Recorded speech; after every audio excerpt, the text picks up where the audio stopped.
दोस्तों आज हम बात करने वाले हैं भानगढ़ के प्राचीन भूतिया किले की। राजस्थान के जयपुर जिले से करीब 80 किलोमीटर दूर अलवर जिले में स्थित भानगढ़ का किला लोगों के लिए हमेशा से कौतूहल का विषय रहा है। भानगढ़ नाम सुनते ही दिल में दहशत की घंटियां बजने लगती हैं। आखिर भानगढ़ का रहस्य क्या है? क्या यहाँ वाकई भूतों का बसेरा है या फिर सिर्फ सुनी सुनाई बातें? क्या वाकई रात में यहाँ आने वाला वापस नहीं जाता?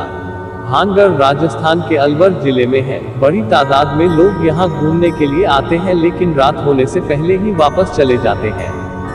आसपास के लोग कहते हैं कि रात के वक्त यहाँ पर पायल की आवाजें सुनाई देती हैं और घुंघरुओं की गूंज भी। इस किले का निर्माण 15वीं या 16वीं शताब्दी में हुआ।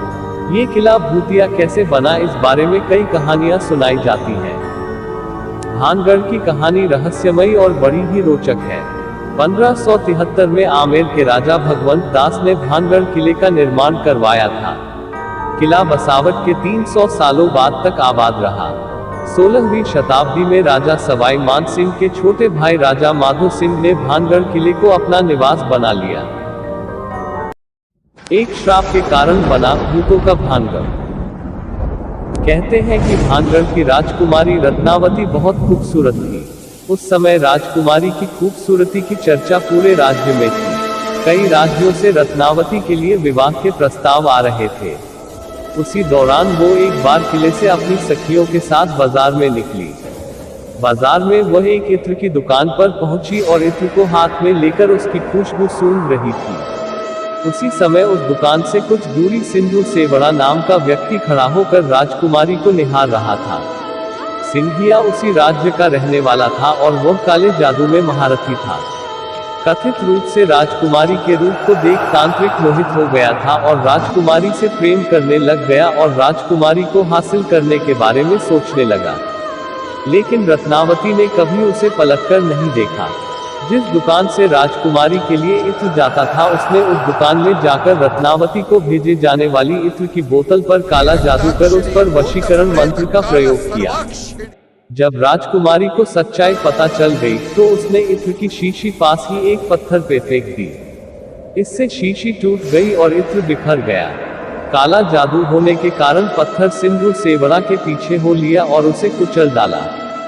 सिंधु सेवड़ा तो मर गया, लेकिन मरने से पहले उस तांत्रिक ने श्राप दिया कि इस किले में रहने वाले सभी लोग जल्द ही मर जाएंगे और दोबारा जन्म नहीं लेंगे।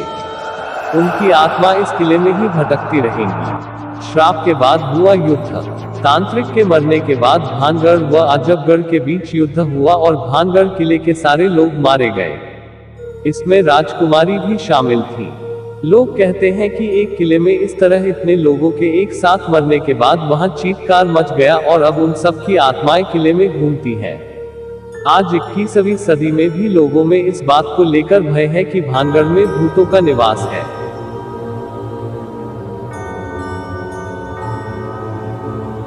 इस किले में कई मंदिर भी हैं, जिसमें भगवान सोमेश्वर, गोपीनाथ, मंगला देवी और केशव राय के मंदिर प्रमुख मंदिर हैं। इन मंदिरों की दीवारों और खंभों पर की गई नक्काशी से अंदाजा लगाया जा सकता है कि यह समूचा किला कितना खूबसूरत और भव्य रहा होगा। सोमेश्वर मंदिर के बगल में एक बावड़ी है। भारतीय पुरातत्व विभाग द्वारा खुदाई से इस बात के पर्याप्त सबूत मिले हैं कि यह शहर एक प्राचीन ऐतिहासिक स्थल है। फिलहाल इस किले की देखरेख भारत सरकार द्वारा की जाती है। पुरातत्व विभाग ने यहां आने वाले पर्यटकों को सख्त हिदायत दे रखी है कि सूर्यास्त के बाद इस इलाके में किसी भी व्यक्ति के रुकने के लिए मनाही है।